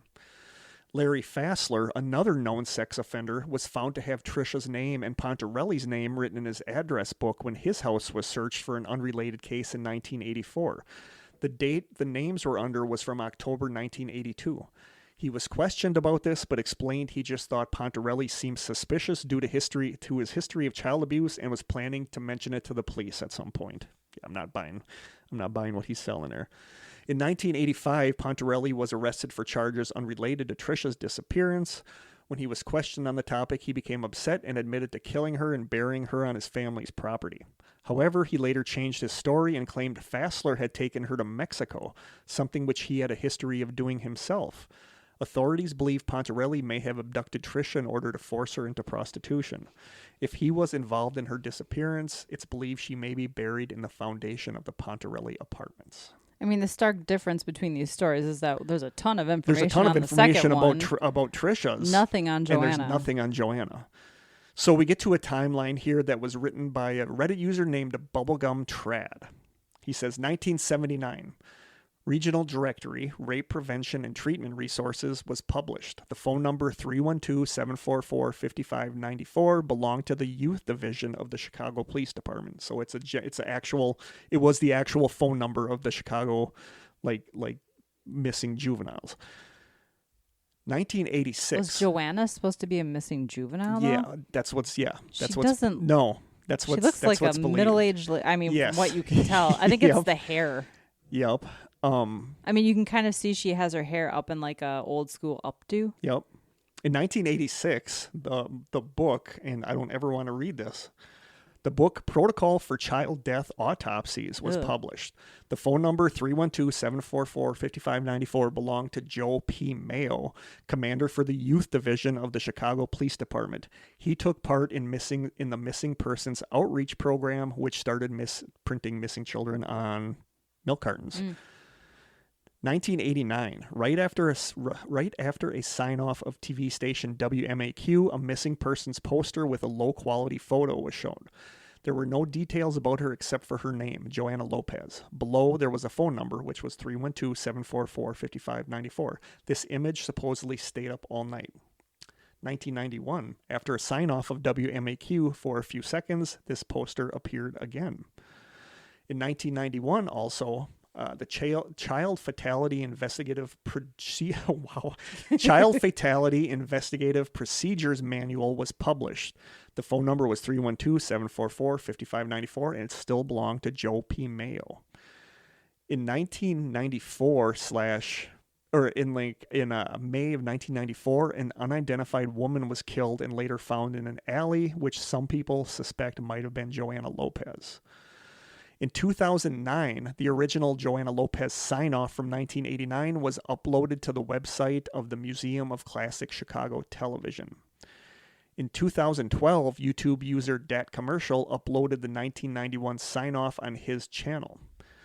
In 2015, the Museum of Classic Chicago Television re-uploaded the sign-off from 1989 on their YouTube page, and in 2020 and 2021, the mystery really began getting attention. Can you still find it on YouTube? Yeah. Okay. Yeah. Reddit posts, videos by Blame It on Jorge and Nexpo. It was posted on Defrosting Cold Cases. So in 2020, 2021 is when this really went out there and became like a big mystery. So was she found? That same user, Reddit user, Bubblegum Trad, somebody on Reddit writes, quote, Bubblegum Trad just contacted me on the Discord. They just got off the phone with a Joanna Lopez from Chicago who ran away from home in 1989. They said it could be her, and she said that she will get back in touch soon. We will not be disclosing how we got the number out of the safety and protection of the people involved. But I have verified the information with Bubblegum Trad. They're being honest. Now we just need to see if Joanna will come through and call back. We're giving her 1 week to call us back, then we will text her and try to figure out what's going on. So if there aren't any immediate updates, we apologize. And then edit. Okay, it's been 3 months and obviously we can't get a hold of her. We've got a pretty satisfying theory as to how this whole incident has gone down, and I can pretty safely say that she was Joanna and she is safe. Please do not harass her or anyone involved in the case. I get that this is frustrating and we will likely never 100% know what happened. This doesn't mean it's worth bothering someone. I don't want this investigation to be remembered as being handled poorly, so let's all do the right thing. Edit number 2. It's been 1 year now, and I see people still comment on this post time to time. No, we never got any word back from her, nor will we be contacting her again. The other moderator and I have agreed that any more contact would just be harassment. Since we've gotten some closure and enough evidence that she's been found and perhaps never went missing long enough for a report to be filed, there's not much else to do. Thanks to everyone who still checks out this investigation. And there is a subreddit for Joanna Lopez that's still very active. And these people are like digging through old files. And like I said, somebody had a picture from outside a Chicago house and they think that the window in the upstairs looks like the window that's behind Joanna Lopez in How the many really houses bad probably picture. have that window? Yeah, that's the thing. But people wish that whoever this person was they contacted got back in touch with them to find out if she was legitimately the Joanna Lopez, but she never did. But they seem to really believe that that was her, that she ran away and she came back a couple months later, and that's why nothing was ever really done about it. So what do you think? What do you think? The thing is that a lot of today's youth are big into analog horror. And analog horror, I can't remember if it's called Channel 57 or something like that. Like, analog horror is when people make creepypastas with like videos that are supposedly from the 80s when TV stations signed off at night, and they still all have like that bad VCR like crackling on the screen and stuff. Like, kids today are obsessed with that being creepy because they didn't live during that time. For me, that wasn't creepy. Like when TV stations signed off for the night, that wasn't creepy. But for a lot of the young kids today, they're big into making analog horror where that is part of it. And I kind of think that's what this is that it's this creepy old broadcast and it has this horrible picture that is just weird. Like, it's like, why is there nothing else there? Right. You know, and people were like, why was it kept on all night when they found the Trisha one, which shows that it was sometimes kept on all night. And Trisha was actually, you know, abducted and disappeared. So Joanna Lopez, I'm 100% convinced, was a real person that disappeared. Yeah. But that's all I know. I think the reason she was never found is because that picture's so horrible. Like, it is. It's so people hard said to there's tell what she something looks creepy. like. And the thing is, like, people are kind of laughing because people are using AI now to go in and try to enhance edit it. that and enhance that photo. There's But nothing there to depending on enhance. how they do it, like, one person can do it and she looks like a 10-year-old girl, and somebody else can do it and she looks like she's in her mid-40s. So it's like you don't really know. Yeah. But the fact that it was the juvenile division leads me to think that she was like a very young 10, So weird. 11, I don't 12. get that from that photo. Yeah. Even though you can't see any No, features. no. Besides, But like, I think cheekbones I think and that's what makes it glasses. creepy is that you Yeah. can't really see any. Defining features. Yeah, and it's like, why put that? They could not have gotten a better picture. Right. There than has to that. be a better picture. You know, but then again, like, remember what time? Like, it was the 80s. People said they probably got something sent to them that they faxed 10 times, and that was the picture that they had, was this picture that was Super photocopied grainy. that was photocopied 10 different times, and it's grainy and horrible. And I think that's where a lot of the creepiness comes from. But then a lot of it too was people trying to figure out what the story is with this girl, why there is nothing about her. Right, because if you're going to go through the effort of putting someone's picture on this broadcast to help find her, you'd think they would give information about her to help you find her. It's like they didn't do anything to help you actually identify who this person was or find her. No. That's odd. No, that is odd. It's like not even a last known where she was last seen. Right. Like, there's nothing. And like I said, when the Trisha one came out. And how much longer after did the Trisha one come out? The Trisha one, I believed, it was around the same time, even though Trisha had disappeared in 1982. I'm assuming there was a much better photo. Oh, there is. There's like if you look, I wish I had. I'll send it to you like after we stop recording. Okay. But the Trisha picture is much better. You can totally see her. But the fact that they did keep missing children's posters up all night, kind of makes there's no creepiness involved. It wasn't a test. It wasn't a broadcast intrusion. I mean, it's odd, but I feel like she was a person. Yeah, I feel like she was a person too. And the mystery now is just whether or not that's really her that they talked to. Right. But if she did run away and they got her back within a month or two, that would have been end of story. So that's why there's maybe nothing out there.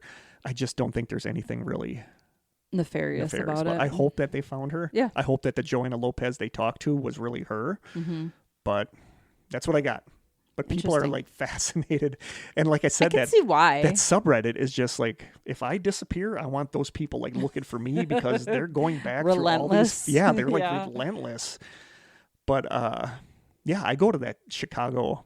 I think it's Fuzzy Memories. I think I go there a lot because there's like old Mr. Rogers stuff. And the thing is, when somebody finds that they have a recording of something from the 80s off that channel, they'll post it on there. So I just think it's really cool. So there you go. There is the story of Joanna Lopez. Cool. The last one we got was just suggested to us like 2 weeks ago, and I don't remember who it was, but it is the Stardust Ranch. Oh, yeah, I remember. Which I had never heard of before. It was like in a comment on the listener story. Yeah, I had never heard of the Stardust Ranch. No, I hadn't either. It was featured on Ghost Adventures, but I could not find a copy of that to watch. Okay. So it was on Ghost Adventures, and that's where a lot of this comes from. But sadly, I could not watch that episode of Ghost Adventures. Just because you couldn't stomach it, or you couldn't find it? No, because it was probably on some premium site that I don't have. Oh, I could have called Zach. I could have been like, Zach, it's Kurt, what's up? From what people, well, I'll save it for the end. But yeah, it was on Ghost Adventures. But when you search Stardust Ranch, almost everything you're going to find now is from the fact that they were trying to sell it. Okay. So here is Stardust Ranch. On June 1st, 1996, John and Joyce Edmonds purchased a ranch in Rainbow Valley, Arizona. Most of what I'm going to be talking about comes from a 12news.com article called, quote, Arizona Man, I'm selling my ranch after aliens tried to abduct my wife. An Arizona Central article called Alien Ranch, west of Phoenix, can be yours for $5 million. An Oddity Central Arizona website that says, quote, ranch owner tired of fighting off aliens puts it up for sale. And an InsideHook.com article from November 6, 2017 called, quote, we talked to the guy selling an alien ranch in Arizona.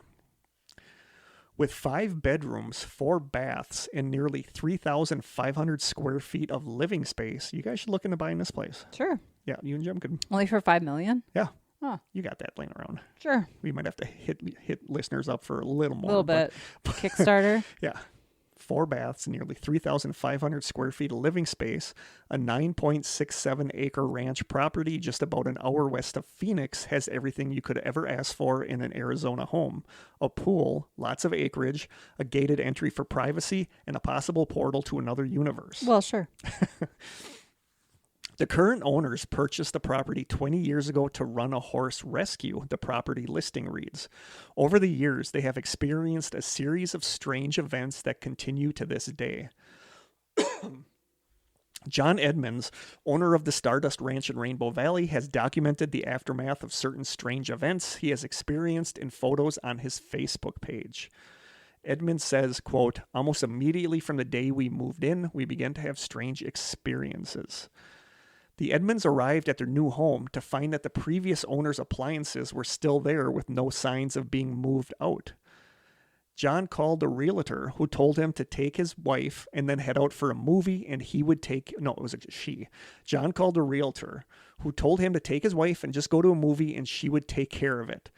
By the time you come back, they'll be gone, she told him. After the movie, they returned home and the appliances were gone. Then, shortly after, they found all the appliances piled up in the swimming pool. Oh, seriously? Yeah. I thought that was strange, John said. You think? This is a 10-foot deep pool, and their stuff was piled so high that it came out 8 feet above the water. The realtor did this? I don't know. I'd never, this nothing, makes no sense. Nothing ever really said, like how all their appliances ended up in the swimming pool. I was trying to find more about that, but I couldn't. Maybe it was in the Ghost Adventures. That's very weird. The smell of that soda when you lift it up is off-putting. Just watching you drink it grossed me out a little bit. But the pool situation was just the beginning of the strange happenings around Stardust. 3 days later, after Joyce had left for work, John saw an old man wandering up his driveway waving a machete in the air. John said, okay. quote, John said, quote, He said that? No, I said that. John said, quote, it's the middle of nowhere, so I had bought a 357 Highway Patrol Special, which I tucked into my pants so he could see it, and I went out to talk to him. The old man with the machete told John that he lived in the back house and was employed by the previous owner to, quote, kill the monsters. Oh, sure. John said they didn't need any monsters killed, so the old man grabbed his things and left. When we asked John why he didn't notice the old man's things, he said he just never thought to go to that part of the property, not even during the inspection. Soon after, they started seeing orange orbs in the sky about 100 feet above where the corral would be built. I thought that was weird, said John, but he didn't leave. Then came the Greys, aka the aliens. John said, quote, they come at any time, day or night, and always in threes. A real negative energy that always spells trouble, so I adopted a policy of fighting them and I bought a samurai sword. In one particular photo, a samurai sword lays in a pool of what appears to be dried blood. Yeah. The blood allegedly belonging to Is it a pool if it's dried? That's a good question. Go the on. the blood allegedly belonging to an alien he says he killed on March 13th, 2017. In his own comment on his Facebook photo, Edmonds claims that he had slain well over a dozen extraterrestrials on his property. The bodies apparently disappear after their cosmic death, so any potential new owner won't have to worry about an alien graveyard. Edmonds claimed that unless you, quote, cut the head off and disconnect the antenna, so to speak, the creatures instantly phone home and their bodies disappear. John said, quote, even with a razor-sharp samurai sword, it's nearly impossible to decapitate them with one swing. But in another post, when asked where the alien's body was, John said, quote, I didn't want any evidence. I wasn't trying to prove anything. Killing anything these days can be legally bad for you, and I didn't want to test the laws. So right there, he's giving conflicting statements saying that, A, the bodies just disappear after you cut the head off or kill them, and the other one is that he hid the bodies because he didn't want the pictures on Facebook. I got to send you this other picture. Talk while I send it. Feels like a tall tale to me. Yeah. And I feel like, are aliens that easy to kill? I don't. They just stand there and let you decapitate them? This picture showed up in a bunch of articles about it, so I don't know if this is a legit picture, but it did show up in a bunch of articles about Stardust Ranch. This is supposedly one of the aliens he got a picture of. Oh. But this showed up. Yeah. I mean, it looks like an alien. It looks like somebody. It also holding, looks like an emu or something. It looks like somebody holding something up in front of the camera. Yeah, but I don't know if that's one of his photos, but that showed up in a bunch of articles. A bug that got too close to the camera? Maybe. I don't know. Owner John Edmonds told the Phoenix news station KPNX that one time, quote, the aliens actually levitated his wife out of her bed into the master chamber and carried her out into the driveway and tried to pull her up into the craft. There was a cone of light. It came down and she started to rise into that cone of light. Of this, John said, quote, I grabbed an AK-47 with a double banana clip in it and I went outside and I opened up on the craft. Oh, he's got quite the arsenal. He does. So yeah, he's shooting UFOs with an AK-47. The wild, wild west. He's fighting, he's fighting off aliens like the bride in Kill Bill when she's fighting the crazy 88, slicing heads off left and right. Uh-huh. John Edmonds also said that 3 men in black came to his ranch, walking right through the locked gate. He said that they were pasty white, like they had never spent a minute in the sun, and dressed in the now famous black suit, black sunglasses, and black hat. He claims that they told him to keep quiet about his story or else. Edmonds explained why he and his wife have stayed put in the house for so long, despite all the unwanted intrusions. He says, quote, I am extremely stubborn, both logically and rationally. I have a lot of time and money invested in this property and many animals housed here. The Edmonds family believes that there is a portal on the property which links them to another universe in which the Greys travel from. Another one of their theories is that a spaceship or UFO was buried beneath the property, which was built in 1977. This is so Skinwalker Ranch. It is, but are there any animal mutilations happening? Yes. Oh, okay. Yeah, there were cows mutilated. Of course. Too. Okay. Edmonds says that the aliens pop up at random times, sometimes in groups, but they're always there to do just one thing: attack him. Mr. Edmonds isn't the only target of the Greys. 53-year-old Joyce says that the mischievous creatures have even sexually molested her in her bedroom. John produced a report from 2009 when he had managed to retrieve a tissue sample from his sword and sent it to biophysicist Dr. William Levengood. And then whoever wrote this writes in parentheses, quote, Google tells me that he was also the doctor who investigated crop circles, and there is some debate over his authenticity. The doctor stated that John had a, quote, smoking gun of proof of alien life on Earth. An analysis showed that the sample was a combination of animal and plant and was unlike any other known cell structure. And on his website, What time are we looking at? We're on an hour and 31 minutes. Okay. On his website, there's he talks about the report he got back from Dr. Levengood, and Levengood says the tissue samples appears to be pure hemoglobin, like that found at the cattle mutilation sites, with what appears to be segment rods in the blood. I've never seen anything like it. It looks like segmented grass, except it's not grass. Numerous samples have been collected under correct forensic technique by several skilled investigators and were sent to independent labs of high regard. All came back with the same result, that the proteins in the samples could not be identified as anything they had seen before, whether plant or human. One lab did add that the samples sent to them did match the samples they have tested over the last 30 years of fluid specimens collected from various cattle mutilations across the southwestern U.S. They believe that there is 100% compatibility, that the two are from the same creatures. One scientist was said to be extremely elated by this discovery. The important significance of these fluid matching is that, according to W.C. Levengood, the fact that they matched so well was proof that indeed they were both extraterrestrials, as the samples matched nothing known. Robert Bigelow, and he's one of the guys investigating Skinwalker Ranch. Robert Bigelow and his agency spent close to a month studying the ranch and the events here, and my wife and I under extensive interviewing, videotaping, and analysis by ex-FBI and CIA investigators. Everyone involved has had a consensus that the events here are real, accurate in nature, and have not been publicly released due to my desire to avoid a deluge of publicity which will neither further the investigation nor heighten the hard science approach to unexplained phenomena. I mean, he's making a lot of claims about authenticity and the CIA and FBI, but it's him making these statements. Like almost everything comes directly from him. Okay. And then he writes, let me be absolutely clear for the record on the samples of alien DNA collected from our ranch in regards to the death of a gray I killed in self-defense after repeated home invasions by similar creatures over a period of years. The assaults by these creatures were responded to in the most violent behavior I could respond with because of weekly and sometimes daily confrontations during which our home, ranch, horses, and dogs were destroyed or killed. Our bedroom, as well as our own bodies, were assaulted, leaving bleeding holes from syringe-like wounds. Your lights just flickered. It did. Large bruises on both myself and my wife's inner thigh, lower stomach, and upper shoulder areas has occurred on many occasions.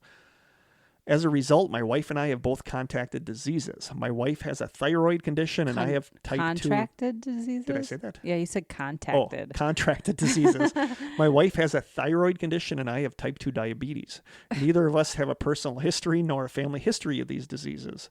The events coincide with the onset of these diseases. Is it related? We believe it could be, as we have no other contributing behavior. I need to know what his diet and lifestyle looks like. Yeah, we are not drinkers, people who use drugs. We watch our diets closely, and we are both very physically active. It's just so outlandish. It is.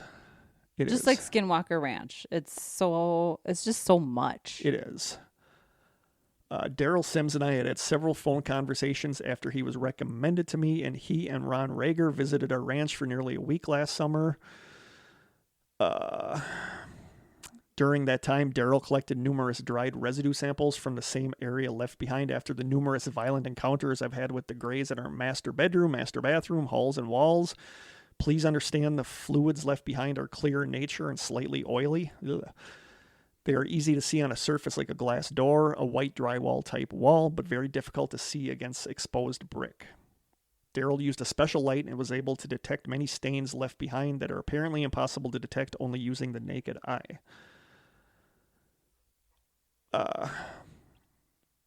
He has recently stated to me that he has made preliminary analysis, but to complete the study, it will require expensive lab analysis that may exceed $12,000 in costs. I suggest he appear with me on Coast to Coast and report his findings, and we could request a fund to be established so that interested contributors could fund the research through PayPal contributions set up for that express purpose. The request was declined. Coast to Coast contacted me, and I referred them to Daryl. I have no understanding of why he has declined this interview. He's been on Coast to Coast. He talked to George Norrie or whatever on Coast to Coast, but for some reason he didn't want to do this follow-up interview with him. And also from the site, John writes, quote, I have heard and seen things moving around on our enclosed sunroom. The west wall contains 4 large windows. The speed generated by their movement, 3 critters at once, made the glass in the double pane windows actually buzz and misalign in the frames to the point the windows are now very difficult to close and lock properly without using a screwdriver to realign them in the frame first. I believe the high-frequency buzz is a side effect of their partial in-phase or out-of-phase interdimensional travel. So that's aliens' interdimensional travel is causing his windows to buzz. Sure. In a safe situation, critters transcend cleanly from one dimension to another. In what they perceive as risky circumstances, they only partially materialize to a point of just crossing the dimensional physical threshold. The buzzing occurs at a quantum level as they are partially in both dimensions at the same time. If they are suddenly startled, they pull back out of phase into their own dimension. If they feel safe, then they come through completely into this dimension and the buzzing stops. This is the perfect opportunity to physically grab one of them and hold on as hard as possible because they will try to bug out again immediately. I have seen this time and time again, even after mortally wounding them with a samurai sword. Pierced by the sword with 6 inches of cold steel perforating the body cavity and seemingly lifeless, the gray alien still managed to disappear before I could withdraw the weapon and chop off the head. My intention in removing the head was to see if this would prevent it from disappearing. It is my hypothesis that the head controls the ability to control the dimensional transference between one place and another. I had hoped to interrupt the process by diminishing the body integrity. John Edmonds. So there you go. It's worth noting that the Palo Verde nuclear power plant is within 40 miles of the ranch, and research does suggest a link between nuclear plants and extraterrestrial activity. On the property are 2 portals that John Edmonds believes lead to another dimension and through which aliens travel. One is located in the back of the property, and the other is in the living room fireplace. Sure. So there. Ooh, like Harry Potter? Apparently. So there's 2 theories. Theory number 1, it's legit. Sure. I have really nothing. I don't know if it was on Ghost Adventures or somewhere else, but supposedly a journalist that was skeptical stayed overnight at the ranch and stuff happened, but I could not find where this was. And I listened to a couple podcasts about this. So I'd be curious to know what kind of quote-unquote activity Ghost Adventures got, because there doesn't sound like any of this is haunting. But the thing is, it's all alien. The thing is, and some people on Reddit that did watch the episode said that they could almost sense that Zach wasn't really buying it. And when Zach's not buying something, it shouldn't be so holding. They just said it was like a really weird episode. I want to see it. I kind of do too now. Just because there's no talk of any sort of haunting happening there. It's all extraterrestrial. So to me, it'd be really funny if they went and were getting EVPs and like having classic haunting stuff. Like that would just be like all fake if you ask me. Yeah, but as to what I have underneath, it's legit. I don't know. Like the photos don't really do much for me. It's creepy to think that whatever was killed. I mean, that is blood on the patio, and it looks like something was killed where the samurai sword is There's a lot laying. of farm animals. But is an alien going to have human blood? That seemed a little weird to me. I feel like the stark difference, we have another stark difference, between Stardust Ranch and Skinwalker Ranch. There's is that so many people have accounts from Skinwalker Ranch. And the TV show has stuff, shows. This is just one guy. Skinwalker Ranch, I totally buy that something is going on there. Yeah. Stardust Ranch, scientists. Almost everything is his. Yes, and we're gonna get into some sketchy stuff here in a little bit. But as far as underneath, it's legit. I have just a blank space. What is he? I want to know. What does he have to gain from any of it, though? Jacking up the price of his ranch. So the selling price. Has he written any books or? Yeah, there is a book written about it, but I didn't get a chance to read it yet. Like I said, he made money possibly. When you look from it up, almost everything that shows up are articles about him selling this ranch. And I have at the very end, but I'll just say it now. He died February 27th, 2022. Oh, wow. And the ranch was bought, but there's been no word on any activity since it was bought. But John has died. It'd be interesting if the new owners are like, yeah, there's nothing going on here. Basically, yeah. It sounds to me like a off-brand Skinwalker Ranch where everything's coming from him. So theories, it's legit. I got nothing. You know, there's just not enough. The alien There's not picture enough doesn't proof. really sway me. No. Like, I could do a better one. Yeah. I think the sword laying in the blood thing is disturbing. I don't think it's proof that he, you know, Could have but just it's just slaughtered like, one of his animals. It's just goofy that he's firing AK-47s at UFOs that are, Decapitating aliens with a samurai sword. yeah. It's He's an just ex-CIA so weird. agent, I guess. So, I mean, it could be Legitimately? disinformation. I think so. It could be disinformation, or it could be him just wanting to be James Bond. So there's something else going on there that he's creating disinformation. Well, I don't know, but we're going to get to some Okay. sketchy stuff here. Theory number 2, it's not legit. George That's what I'm going Knapp, George Knapp from Coast to Coast had a word to say about the Stardust Ranch in his recent interview with Linda Howe and John Burroughs on Phenomenon Radio. Linda asked George if NIDS is the group that's investigating Skinwalker Ranch, Okay. had investigated any other anomalous sites besides the very well-known Skinwalker Ranch. George replied that yes, teams had been to Stardust Ranch multiple times and failed to find a thing, dismissing it as a hoax, calling it, quote, a bunch of baloney. So George Knapp doesn't really, he's not buying the Stardust Ranch stuff. Maybe that's why he didn't go on the Coast to Coast show again. Yeah. Someone called him out on his BS. And this is one of the podcasts I listened to, and I was like, listening to it, I was like, should we even talk about this? But we're going to talk about it. This comes from the website ufoinsight.com. It says, quote, and after speaking publicly about their encounters, the Edmonds were soon the focus of various newspaper stories and even television programs. And this was, at least to some, a little eyebrow-raising and certainly cast doubt on the credibility of their accounts. While most people speculated the couple was making such claims for attention or that they could both be mentally unwell, others had an altogether darker theory. And this Unbelievable podcast is one I listened to, so I listened to this before I even found this reference to it. In their podcast called Unbelievable, hosts Brian Frange and Phoebe Tylers discussed the claims surrounding Stardust Ranch and would point to the fact that Joyce's claims of these alien interactions often revolved around sexual assault. I At noticed one that. point during the podcast, Frange asked if it was possible that, quote, John Edmonds was abusing his wife in her sleep and blaming it on the aliens, adding that, quote, it might not even be that he just cooked up a story about aliens to cover up the fact that he's beating his wife.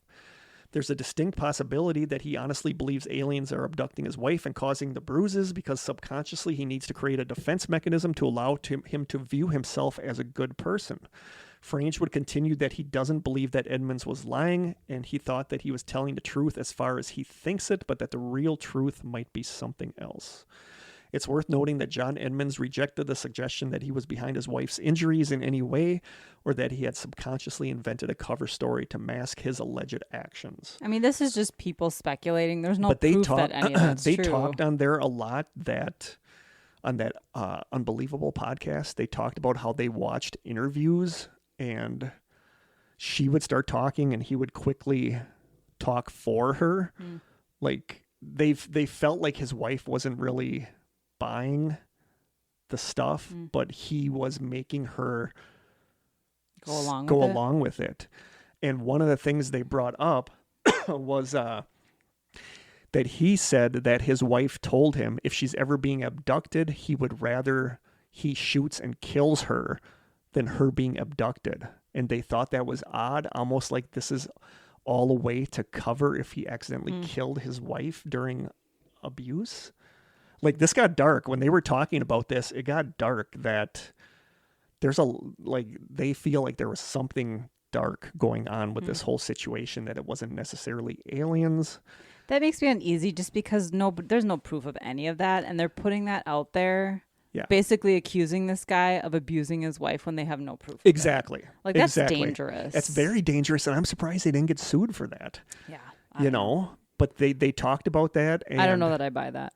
I'm hoping that's not the case. No. But it's just like what do you think? I mean, I don't think I feel like it feels like a hoax to me. I don't know. I don't see any real proof a of hoax or a delusion that, Could be. Yeah, it could be a little bit of both. you know, but his wife never contradicted what he was saying, but they said it was like she was just going along with it. Mm-hmm. Like she didn't really believe it. And he did. And he's just making himself out to be like the hero with the sword and the, like It's all just so outlandish. it is. And then some of the people believe it's disinformation by the CIA to draw attention away from Something Skinwalker else? Ranch. Oh, Like, I don't know. that's weird. Like, there was a lot of weird stuff, but all of it comes from him. It just feels like attention seeking to me. It does. In some way, shape, or people form. suggested jacking up the price of the ranch. Mm-hmm. People did suggest the abuse stuff, that he can't accept the fact how he is with his wife, so he creates his cover story, but he denied that. So I don't know. I just don't buy it. I don't think. No, I I don't don't either. think it's Skinwalker Ranch. No. Skinwalker Ranch, I think, is legitimately There's weird so stuff. much more proof and evidence for Yes. Skinwalker Ranch. Stardust Ranch. I'm just not buying it. No, me either. No. All So, right. so there you go. There are our 3 stories: Doveland, Wisconsin, Joanna Lopez, and Stardust Ranch. Sweet. We're at hour 47, so we're pretty much right on we track. are pretty much right on time. Do we do song choices first or answer? Answer a question. We got one question. It's a very easy question to answer. The person writes, "Hey guys, love the podcast. I love people's questions that they send you, but I need to ask one of the big ones. Oh. My question is, are Kurt's Lucky underwear still in play? Only Kurt can answer that question. I am wearing my Lucky Podcast underwear right now as we speak." So do you only wear them when we record? Because I don't want them to get worn out. So if I'm down to no underwear or my Lucky Podcasting underwear, it's no underwear, because I only wear. You're going underwear. commando. I only wear my Lucky Podcasting underwear when I do the podcast. That's fun. And I don't remember why this even became a thing. I don't either. When did you start doing it? Was I wearing it in the first episode? Like, I don't know. I don't remember. But it wouldn't became know, a thing. Kurt. Now it's like a weird superstition with me. And can you describe them again? Blue or no? Like, are they plaid? They're plaid, like green and black plaid. Okay, green and black plaid. Okay, yes. I was actually going to post a little close-up picture on the strangers and say, "Any ideas what this is?" Like, it's green and black plaid. That's but funny. for some reason they became my Lucky Podcast underwear, and I am wearing them right now. All right. They only get worn during the podcast. He does wash them in between. Yeah, that would be awkward if I didn't. Yeah. But yes, so I still do wear them. So thank you for wondering, mysterious person. Song picks for this week. Do you have any song picks? I have 2, and they both involve kids. So this is the Mr. K misses his students edition, because I do miss my kids. So the first song, I'm just going to say what the songs are at the start. Like, I've mentioned this band before. I love them. They are classified as Midwest emo, and Midwest emo is like legitimately, Didn't know that was a thing. It's legitimately a thing. That is a category of music. It is the band Tiny Moving Parts, and the song is called Vertebrae. Okay. And I love this song. When I got the CD and I was listening to this song, and everybody that listens to this song and doesn't know it's coming is like blown away, because like maybe 3/4 way through the song, he puts his guitar away and switches to a banjo. Okay. And that's unexpected. It fits so good with the song that everybody is like blown away at the banjo part. And the video is just, I think the video is just so cute, where it's the band performing in like a TV studio, but the 4 people running the stuff are like middle school age kids. And the girl is so adorable. The girl that's trying to hold up the boom mic. And she's like struggling to hold up the boom mic above the band. She's adorable. And it's just a really cute, like, one of the kids is drinking coffee right from the pitcher, so he's like all jacked up on caffeine. And it's just a really cute video, and it's a really, really nice song. It's like a slower song. And some of the YouTube comments for this song are, somebody writes, "I'll admit, y'all took me by surprise with the banjo. Awesome song and awesome video." Somebody else writes, "I love this video. It was lovely with the kids, and the song is great too." Somebody else writes, "My God, I loved you guys before, but this banjo made me love you even more." Somebody else writes, Saw them play this live. The crowd went nuts when Dylan bust out the banjo mid-song. Somebody else writes, don't sleep on this band. This is Midwest emo at its absolute finest. So are the bands typically from the Midwest, or it's a style of music? I think they're from the Midwest, but I also think it's a style of music. But there's, I don't know who does it, but every couple weeks they release a new Midwest emo soundtrack where they have like 10 or 12 Midwest emo songs. I've been going on a big binge of listening to Midwest emo, but I love Tiny Moving Parts. They're a straight up good band. And this is their song, Vertebrae. I will post this in the group. My other one, I've mentioned these guys before.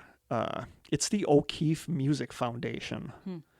I love their version of Tool's song Sober, and it's done by like middle school and high school kids. Okay. And it is so good. And what I think the O'Keefe Music Foundation does is if you are like elementary school, middle school, or high school, and you're like really into music, you can go to this foundation and be with other people, but they work together to like cover harder rock songs. Like, Tool's in there a lot. Like Drowning Pool, Slipknot, like they do. Okay. And it's so good. I mean, like these kids are so amazingly good. And I go It's to making this. me think of School of Rock. That's what it's like. Yeah. Like their version of Sober is one that I had on here. Their version of Tool's song Sober I've had on here. And I went back to that and I'm watching it and I'm just blown away by how good that is. And like one of the comments on there, the guy says like, I am like Tool's biggest fan, but now when I think of Sober, I think of your version because I just love your version. So this is one of their videos and I absolutely love this. It is the O'Keefe Music Foundation version of White Zombie's More Human Than Human. And the girl singing it is an adorable 9-year-old girl. And she does such a good, like the kids playing the music are just amazing. Like it's amazingly good. I don't think it's like live. I think it's like a little bit of studio work, but it's so good. And the comments under this one, I'm trying to picture a 9-year-old singing Rob she Zombie. She is just so freaking cute. And the comments underneath it says, quote, I love it. You see her in a little dress with pom-poms in her hair, and this is the last thing you'd expect to hear her singing. Her heavy metal growl/scream at the end was priceless. Somebody else writes, never in my life would I imagine a track from Astro Creep 2000 covered by youngsters with a 9-year-old frontwoman. This made my week. Somebody else writes, and I totally agree with this. Somebody else writes, I'm just blown away by every O'Keefe performance. Thank you for bringing so much joy to us through these talented kids. Without people like you to discover and hone in on these kids' talents, they may never have had the opportunity to grow and showcase them. So honestly, from the bottom of my heart, thank you. Somebody else writes, yes, the girl is absolutely a bundle of surprise. However, all of these kids are absolutely nailing it. Kudos and bright futures for them all. Somebody else writes, if I lived next door to this, I would march right over there and ask them to please play this louder. And then somebody else writes, this absolutely ruined my day. I like to think of myself as a metalhead, but I think I just got out-metaled by an adorable 9-year-old girl. That's cute. So that is the O'Keefe Music Foundation version of White Zombie's More Human Than Human. I will post that in the group. Sweet. That's what I got. Cool. Are we done? We're done. Do you like this listener suggestions episodes? I do. Yeah. Like I sometimes they're wonder like they're like mini mysteries. They're like little almost. nuggets. They're like Yeah. little hors Small d'oeuvres. bites. Yeah, they're like little hors d'oeuvres. And like I got the Joanna Lopez one a bunch of times, but it's like I felt like there's not enough there. Like the Stardust Ranch, I don't think there would have been enough there to carry out a whole episode. So I just think It's a little bit of everything. It's a little bit of everything. So I like that. I might little try charcuterie board. a little charcuterie board. So I might try to do more of these. So if there's anything you guys want us to look into, let me know. Like you said, we've got a bunch of them, but they slip through the cracks in the sidewalk and we lose. So I got to start like keeping a spreadsheet of who suggested what, or we get an intern that, maybe they can have the rest of my ketchup soda for their payment. I don't know. Yep. Internships are often paid now. This would be an unpaid internship. I just want to be real clear on that. Yeah. So we'll have to figure something out, but hopefully this episode was okay. Hopefully you guys liked it. Fascinating stuff. Today, Krista's going to Doveland, actually, to get away Yeah. for a little bit. Yep. Might not come back. Might not come back. And I think that's all we got. You got the deets? Got the deets. You can email us at thestrangesessions@gmail.com. We're on Twitter or X or whatever it's called now at Strange Session without the I really final need S. to get us off of there. Yeah. Krista does a great job on Instagram. Love you, Instagram listeners. At The Strange Sessions, you can send postcards and snail mail to The Strange Sessions, P.O. Box 434, Manitowoc, Wisconsin, 54221-0434. You can leave a message at our now lonely phone line. It wasn't lonely during our we got lots of action, but now it's lonely again. So you can call that at 920-443-9602, or you can send listener stories to thestrangesessionsstories@gmail.com. I have two things that I just thought of. Okay. One is a shout out to our YouTube listeners, because I think there are legitimately people. I know, and I feel bad that I never go to. Right. I think there are people who that is literally the only exposure they have to us. They're not on social media, nothing. So when I posted a video, a short 2 weeks ago, somebody was like, I couldn't figure out why these two random people were being in my suggested videos. And then I heard your voices and I gasped and I couldn't believe it. So like, I think we had 4 comments, but. Yeah, you said you wanted to try doing more videos. Yeah, I do. So we took a video today that we posted to social, but I'm going to post it to YouTube again. It's just a short. I'd love to, before the end of the season, post a whole episode as a video on YouTube. I think. Don't know how that would work. What do you mean? Like, we tried that and we couldn't get the camera to work. So yeah, I got to do some practicing. I want us to be sitting on the same side of the table. I want to get That'd good be lighting. So weird, not looking at you across the table. Yeah, we'll figure it out though. Okay, the second thing. So we love you, YouTube people. The second thing was, did you see that woman who had that viral video about some non-existent person being on a plane while she was like freaking out? Yeah. She spoke out finally. Yeah. And she's not saying what actually happened. No, but she's like saying it ruined her life. Yeah. And it's like, well, don't have outbursts like that. Yeah, she's like, all she really said was that you don't know what's going on in someone's life. Like, she was alluding to the fact that there was actually something else going on and that was the outcome. And it's gotten so blown out of proportion, of course. She said people are like stalking her now, basically going through her trash, going through her neighbor's trash. But it's like, I did see something in the article that said she had an argument with a relative about her AirPods or something. Yeah. So it sounds like it was just like some weird overreaction to something else. Such a weird thing for her voice. Like, she's got like a weird sing-song voice when she's talking, and I really like it. Only you, Kurt. I know, I'm an odd duck.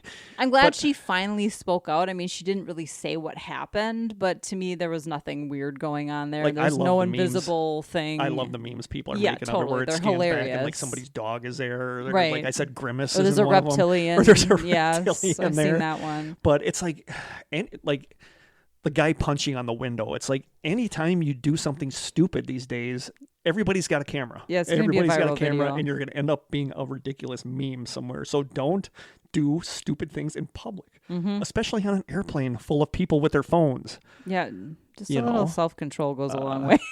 But I didn't want people to dox her and figure out who she was, because I knew people were going to make her life hell. Well, so they figured it out real quick. It sucks that happened. Yeah. But apparently she lives in a very ritzy community, like multi-million-dollar home. She's like a real estate agent or something like that. A lawyer I don't know. or something like that. Real estate lawyer, maybe? I something thought like that. Something to do with A thing that I thought was weird is that all this stuff coming out about disclosure about aliens.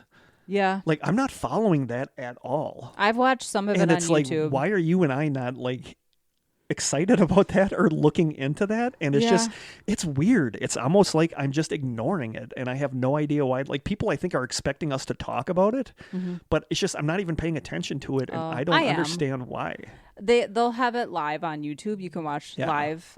It's people asking these guys questions. I don't know. It's interesting. I watched some of it. Yeah. I don't know. I think I'm just like, I know they exist. Yeah. It's not like this isn't surprising to me. What's surprising is that it's finally being talked about. Yeah. I mean, like, if you go to the conspiracy subreddit, which is horrible, like, people are saying that it's disclosure happening. People are saying it's it's to throw people. It's a psyop to throw people off from whatever the government's going to be doing in the near future, and that the government is going to fake an alien invasion so it can take over people. And it's just like, yeah, it's just like all that stuff. I also want to say aliens aren't like my big thing. Aliens aren't my big thing either. Like, I'm more, if they were doing Bigfoot disclosure, I'd be all over that. Yeah. But aliens are just like, I have no experience with aliens. Yeah. It's interesting. I think they exist, but it's not my really thing. Into the UFO, maybe if it is happening, maybe I got to go get myself a samurai sword so I can start chopping heads off. Chopping alien heads off. But I don't know. It weirded me out a little bit that I'm not into it at all, where I don't even look at the news about it. I'm a little into it, but I'm curious. And I'm curious to see what comes out of all of this. But maybe we should talk about it before the season's over. Yeah. Have another partial episode about alien stuff. But I don't know. So there you go. Another episode of the Strange Sessions in the books. Anything else we got? I don't think so. I keep feeling like I'm forgetting to say something, but I just can't think of what it is. We got to slide into the side sessions now. Yep. Which could have been a Strange Sessions, and I got really annoyed about the fact that it was ruined for me by Rolling Stone doing an article about it, but that's all right. I know nothing about it, so maybe they have my computer bugged that they're watching whatever. Oh, that's definitely happening. Probably.